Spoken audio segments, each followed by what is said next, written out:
Let me ask you something. Have you ever felt excited on payday and stressed just a few days later? You check your account. You replay your spending in your head. You promise yourself, next month I'll do better. I've been there. Working hard. Earning money. But somehow always feeling behind. Not completely broke, just stuck. And the worst part? Feeling like everyone else understands money except you. Here's what I learned the hard way. It wasn't about how much I earned. It was about not having a plan. And once I found a simple system, everything changed. Not overnight, but steadily. And that's what I want to share with you today. First, let's clear something up. Most people think budgeting means restriction. No eating out, no shopping, no fun. That's why we avoid it. But budgeting isn't about cutting joy. It's about removing anxiety. Right now, money might feel unpredictable. Sometimes you have enough. Sometimes you don't. That uncertainty creates stress. A budget gives your money direction. It tells every rupee or dollar where to go before it disappears. And when you do that, something powerful happens. You stop feeling guilty about spending, because it's planned. Budgeting isn't control in a bad way.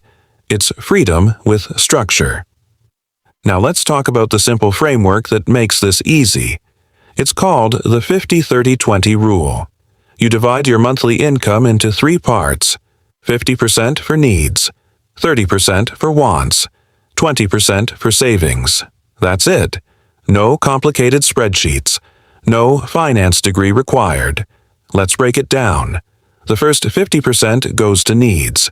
These are survival expenses.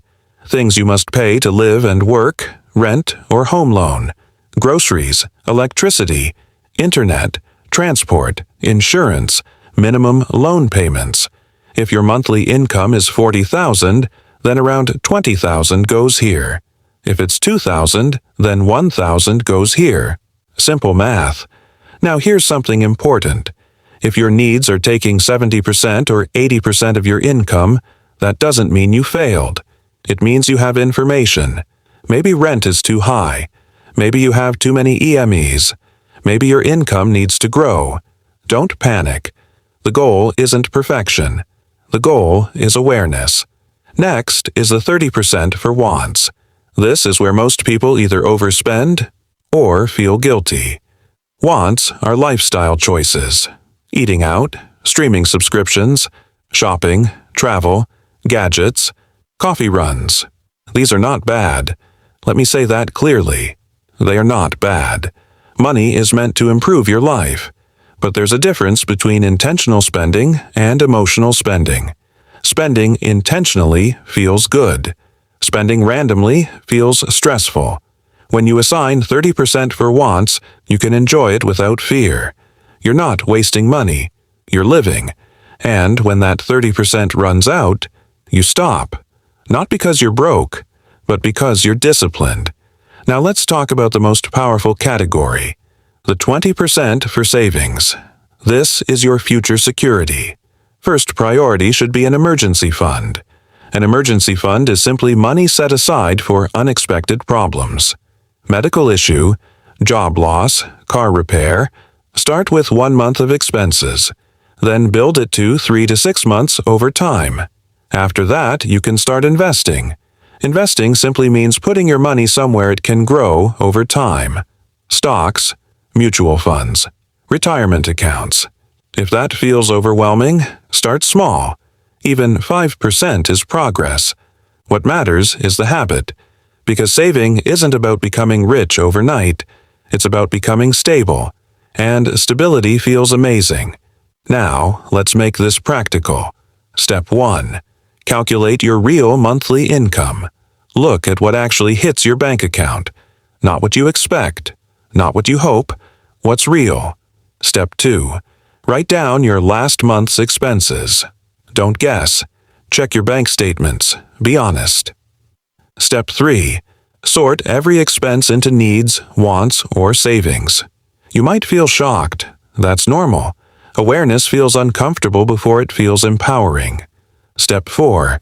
Adjust slowly. Maybe you can't hit 50-30-20 immediately. That's okay. Maybe you start with 60-30-10, then improve step by step. This isn't a crash diet, it's a lifestyle shift.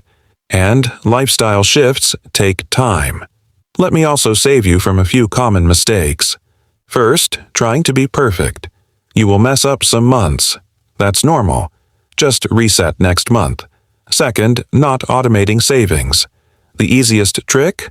Move your savings the same day you get paid, before you can spend it. Third, ignoring small expenses. Tiny daily spending adds up fast. Track it for just 30 days. You'll see patterns instantly. Now I want you to imagine something. 6 months from now, you open your bank app, and instead of anxiety, you feel calm. You know your bills are covered. You know you have savings building. You know you can enjoy your money without guilt. That feeling doesn't come from earning more. It comes from having structure. The 50-30-20 rule isn't magic, but it gives you control. And control brings peace. You don't need to change everything today. Just start. One calculation, one adjustment, one intentional decision. Because this isn't just about budgeting. It's about building a life where money supports you instead of stressing you. And trust me, that shift changes everything. You've got this.